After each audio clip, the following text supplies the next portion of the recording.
हरे Krishna. Shrimad Bhagavad Gita series में आपका हार्दिक स्वागत है। पिछला वीडियो में मैंने श्रीमद् भगवद गीता के 35 नंबर पहला अध्याय के 35 नंबर श्लोका तक चर्चा किया था और आज हम 36 नंबर से जो आखिर श्लोक है 46 नंबर तक श्लोक तक आज चर्चा करेंगे पहला अध्याय का,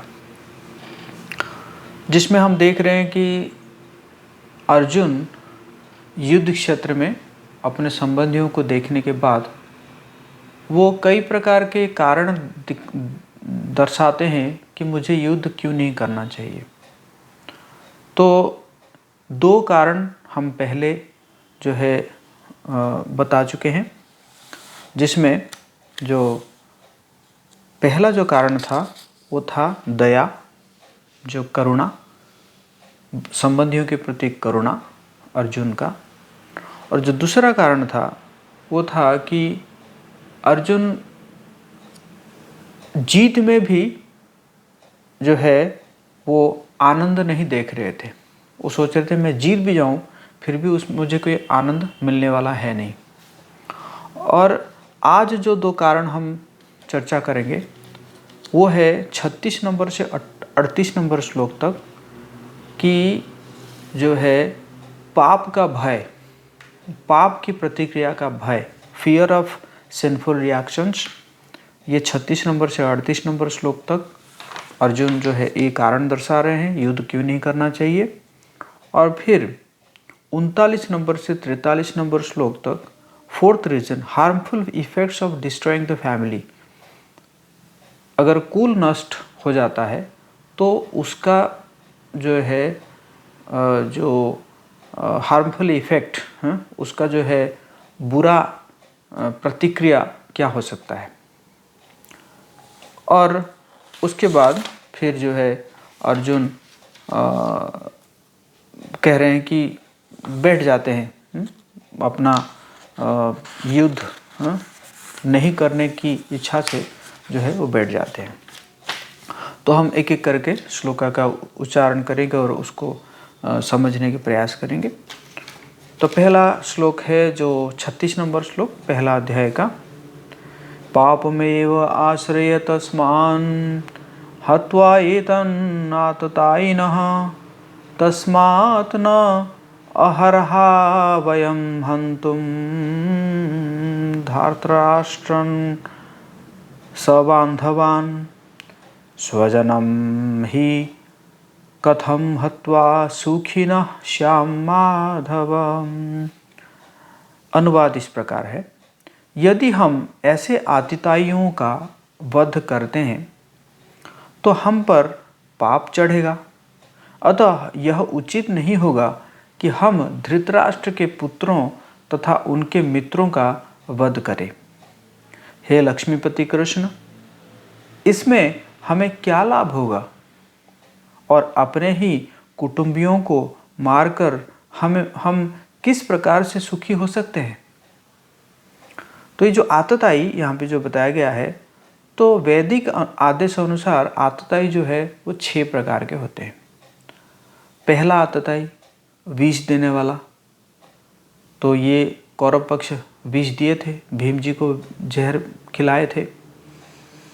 दूसरा, घर में अग्नि लगाने वाला, तो आप जानते हैं लाक्षागृह में अग्नि लगा था, कौरव ने लगाए थे। तीसरा, घातक हथियार से आक्रमण करने वाला, ये तो हुआ है। धन लूटने वाला, जो कि 64 में लूट लिए। दूसरे की भूमि हड़पने वाला, ये भी हुआ है। और पराई स्त्री का अपहरण करने वाला, ये भी हुआ है। द्रौपदी महारानी के साथ जो है उनको चीरहरण करने के लिए प्रयास किया गया। तो ये क्या है, ऐसे आतताइयों का तुरंत वध कर देना चाहिए, क्योंकि इनके वध से कोई पाप नहीं लगता। तो इस प्रकार ये जो है क्या है, ये अर्थशास्त्र है। लेकिन अर्थशास्त्र से ऊपर है धर्मशास्त्र। तो अर्जुन जो है वो धर्मशास्त्र का लॉजिक देना चाहते हैं कि धर्मशास्त्र में क्या होता है कि दया दिखाया जाता है, जीवों के प्रति दया दिखाया जाता है। तो क्योंकि अर्जुन एक साधु थे तो इसलिए वो साधु जैसा व्यवहार करना चाहते थे। तो यहाँ पे श्रील प्रभुपाद जी बताते हैं कि दयालु होना कोई बुरा बात नहीं है, बट दयालु के नाम पर हम जो है कावर्ड नहीं हो सकते, कायर नहीं हो सकते, है ना। जिस प्रकार भगवान राम जो है वो इतने बड़े साधु थे कि आज भी राम राज्य का कल्पना किया जा रहा है, लेकिन फिर भी उन्होंने जो वो कायर नहीं थे, उन्होंने रावण को ऐसे सबक सिखाया जो कि पूरा इतिहास साक्षी है। तो इस प्रकार ये इस श्लोक में यही बताया जा रहा है। और अर्जुन जो है वो यहाँ पे क्या कर रहे हैं कि माधव कह रहे हैं, कृष्ण को क्या कह रहे हैं, माधव। माधव का मतलब है कि जो कि लक्ष्मी के पति। तो अर्जुन का कहने का मतलब है आप तो लक्ष्मी के पति है, अर्थात आप तो भाग्य देवी के पति है, और आप भाग्य देवी के पति होकर भी मुझे ये सब जो है इस ऐसे काम में क्यों लगा रहे हैं जिसमें जो है मेरे लिए ये दुर्भाग्य होगा, है कि नहीं। तो इसलिए अर्जुन यहाँ पे क्या कर रहे हैं, माधव उच्चारण कर रहे हैं कि हे भाग्य देवी की पति, आप मेरे लिए दुर्भाग्य मत लेकर आइए, अर्थात मुझे जो है इस युद्ध में मत लगाइए।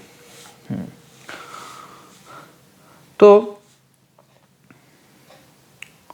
हालांकि अर्जुन जो है क्षत्रियों को क्या करना चाहिए, 64 और युद्ध क्षेत्र से जो है उसका ललकार को सुनना चाहिए, फिर भी अर्जुन जो है नहीं चाहते हैं कि इसको ग्रहण करे और युद्ध करे। उसके अगला श्लोक 37 और 38 नंबर श्लोक। यद्यप्येते न पश्यन्ति लोभपहत चेतसः कुलक्षय कृतं दोषं मित्रद्रोहे च पातकम् कथं न ज्ञेयमस्माभिः पापादस्मान्निवर्तितुं कुलक्षय कृतं दोषं प्रपश्यद्भिर्जनार्दनः।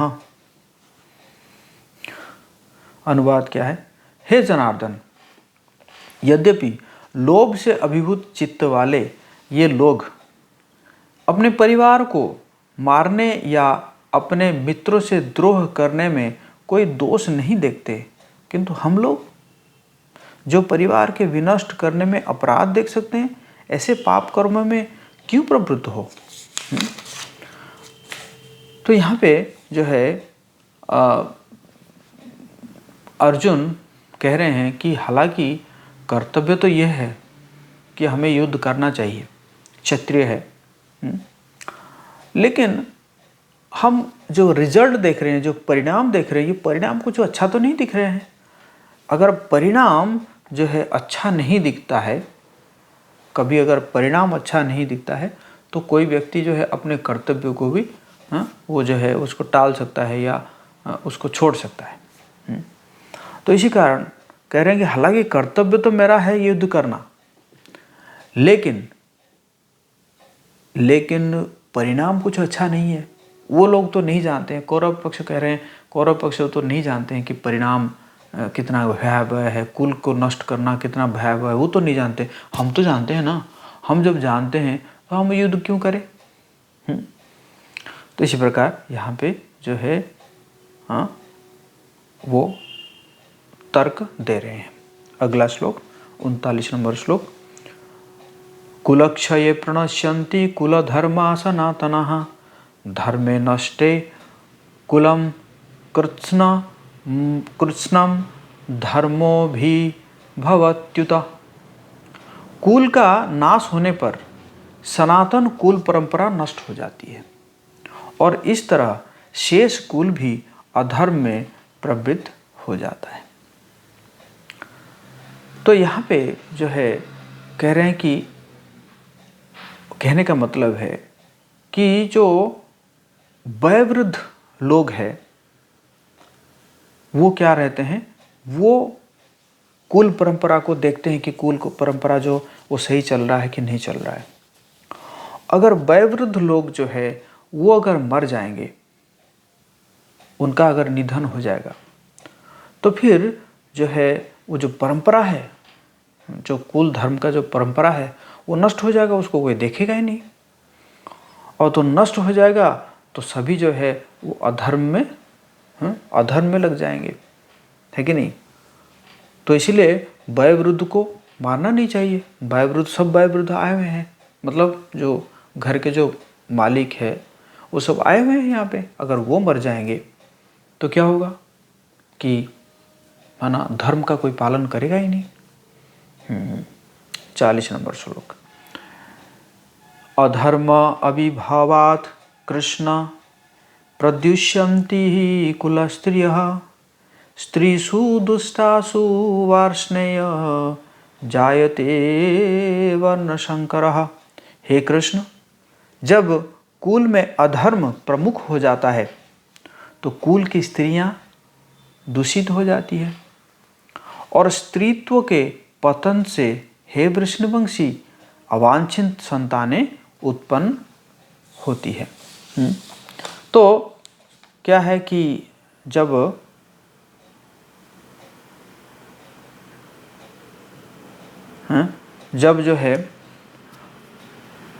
कुल का जो धर्म को कोई रक्षा करने वाला नहीं होगा तो क्या होगा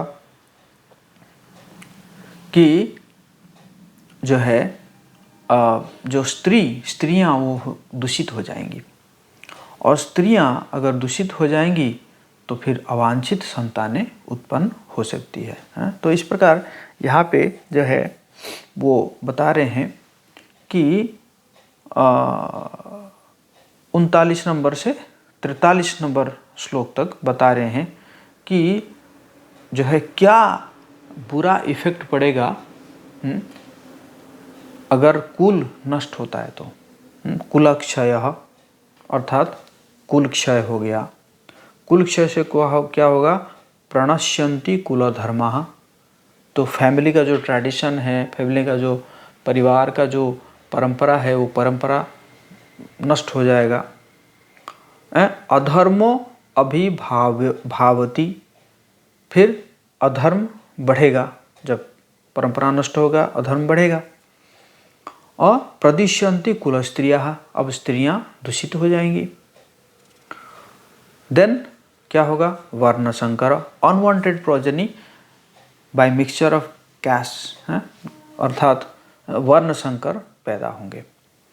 और वर्ण संकर अगर पैदा होंगे तो क्या होगा, नरक, hell is life for those who destroy the family and family tradition, नरक क्या और बढ़ेंगे। पतंती पितरों,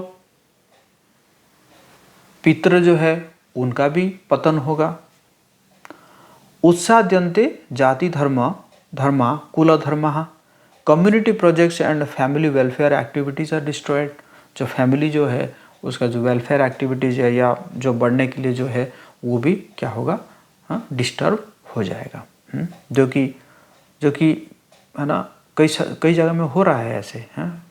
कई परिवार में जो है क्या होता है कि उत्थान नहीं हो पाता है, तो पता चलता है कि क्या है, ये पितृदोष है। पितृदोष का मतलब क्या है, जो पितृ है वो पितरों का क्या हुआ है, पतन हुआ है।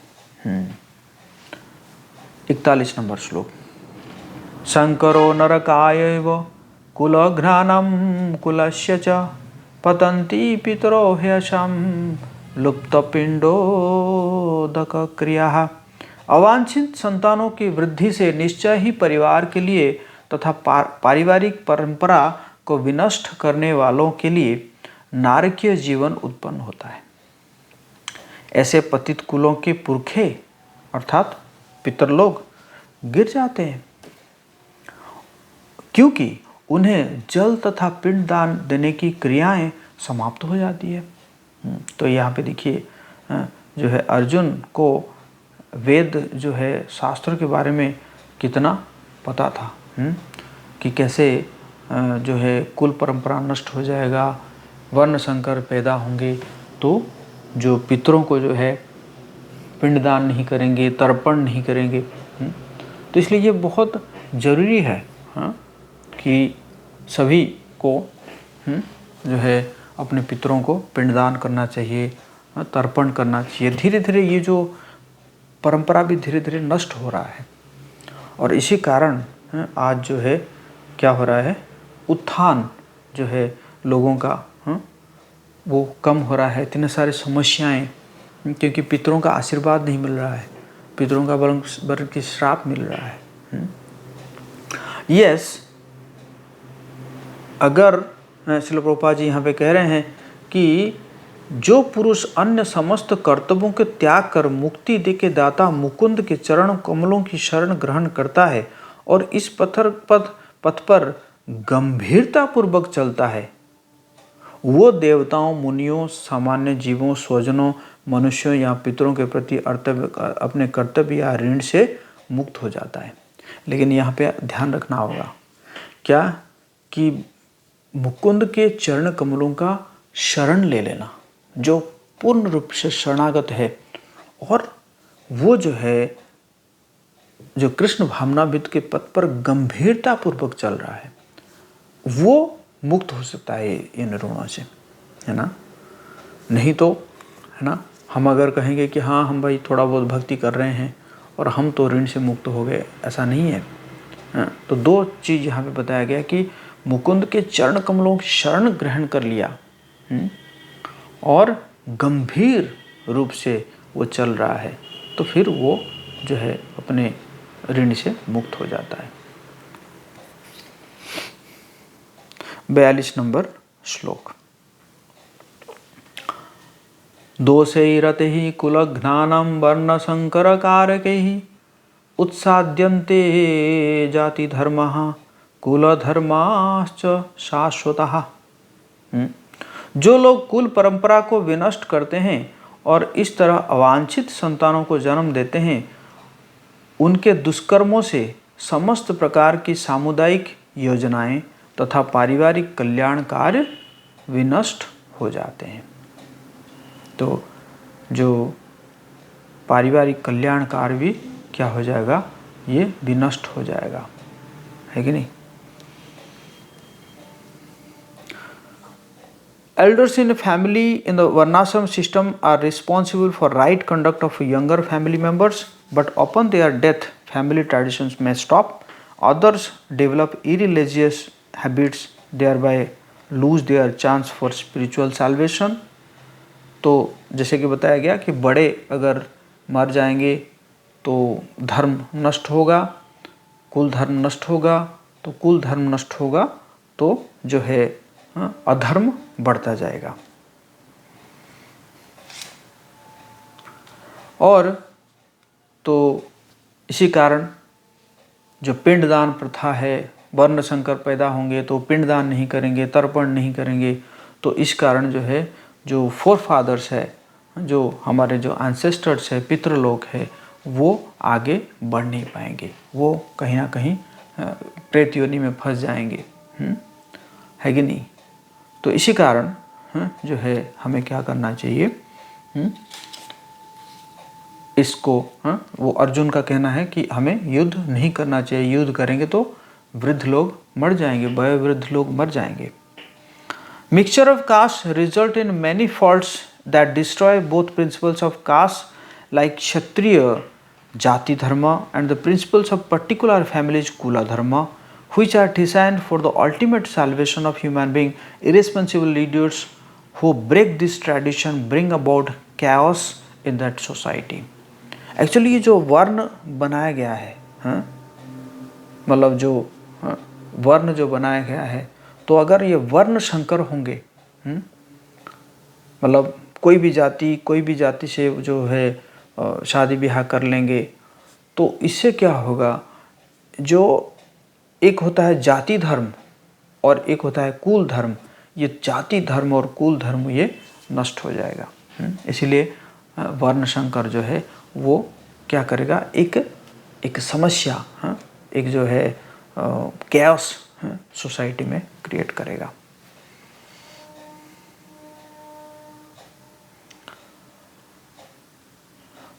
तैंतालीस नंबर श्लोक।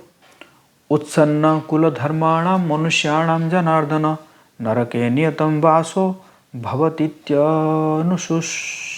श्रम। हे प्रजापालक कृष्ण, मैंने गुरु परंपरा से सुना है कि जो लोग कुल धर्म का विनाश करते हैं वे सदैव नरक में वास करते हैं।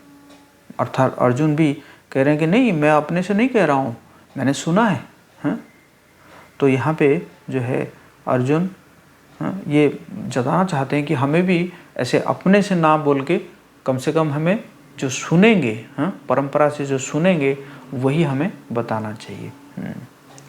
44 नंबर श्लोक। अहोबत महत् पापम कर्तुम व्यवसिता वयम यद्राज्य सुखलोभेन हंतुम स्वजनमुद्यतः। ओहो, कितने आश्चर्य की बात है कि हम सब जघन्य पाप कर्म करने के लिए उद्यत हो रहे हैं। राज्य सुख भोगने की इच्छा से प्रेरित होकर हम अपने ही संबंधियों को मारने पर तुले हैं। तो यहाँ पे देखिए, मतलब एक चीज़ कितना अच्छा लग रहा है कि इतिहास साक्षी है, आपको तो पता है कि कितने लोग अपने माँ बाप को जो है, पिताजी को या भाई को मार के राज्य हड़पे हैं और राज सिंहासन पर बैठे हैं। ये तो पूरा आप इतिहास में पढ़े होंगे। लेकिन यहाँ पे एक जस्ट अपोजिट है। अर्जुन क्योंकि साधु है, वो तो चाहते हैं कि नहीं, मेरा चाहे राज्य चले जाए, मैं भिखारी बन जाऊंगा, फिर भी मैं नहीं चाहता कि मैं जो हूँ ये राज्य के लिए किसी की हत्या करूं। यदि माम प्रतीकारं शस्त्रप्रापाणयः धार्तराष्ट्रारणे हन्युस्तम्ने क्षेमतरं भवेत्। यदि शस्त्रधारी धृतराष्ट्र के पुत्र मुझे निहत्ते तथा रणभूमि में प्रतिरोध न करने वाले को मारे तो यह मेरे लिए श्रेयस्कर होगा। कह रहे हैं कि अगर जो है मैं निहत्ता हो जाऊंगा, वैसे तो युद्ध में नियम नहीं है कि निहत्ता को मारना है, फिर भी कह रहे हैं अगर मैं निहत्ता हो जाऊंगा फिर भी वो अगर मुझे मार दे तो ये भी मेरे लिए श्रेयस्कर होगा, है ना। तो इस सब से देखा जा रहा है कि जो है अर्जुन जो है भक्त होने के कारण उनके हृदय में कितनी दया थी, है कि नहीं। आजकल जैसे नहीं है, कुछ पशु देखे ना, आप देख रहे हैं पशु हो गए हैं, जो है कैसे अपने रिश्तेदारों को या बाकी लोगों को मार दे रहे हैं, है कि नहीं। ऐसा नहीं है, हम देखते हैं कि कितने दया था अर्जुन के अंदर, क्षत्रिय होकर भी। संजय उवाच 46 नंबर श्लोक। एवं उक्त्वा अर्जुनः सांख्ये स्तोपस्थ उपाविशत् विसृज्य सशरं चापं शोको संविघ्न मानसः। संजय ने कहा, युद्ध भूमि में इस प्रकार कहकर अर्जुन ने अपना धनुष तथा बाण एक ओर रख दिया और शोक संतप्त चित्त से रथ के आसन पर बैठ गया। और श्रील प्रभुपाद जी कह रहे हैं, ऐसा दयालु तथा कोमल हृदय व्यक्ति जो भगवान की सेवा में रत हो वो आत्मज्ञान प्राप्त करने के लिए योग्य है। तो ये जो है अर्जुन का क्या था, क्वालिफिकेशन था, है ना। अब उनको तो वो योग्य है, इसलिए भगवान अब उनको आत्मज्ञान देंगे। और इसी प्रकार भगवद गीता के प्रथम अध्याय कुरुक्षेत्र के युद्ध स्थल में सैन्य निरीक्षण का भक्ति वेदांत तात्पर्य पूर्ण हुआ। तो इसी प्रकार हम आज ये पहला अध्याय को कंप्लीट किए और आशा करते हैं कि हम आगे फिर इसको कंटिन्यू करेंगे दूसरे अध्याय से। हरे कृष्णा। श्रीमद् भगवद गीता की जय।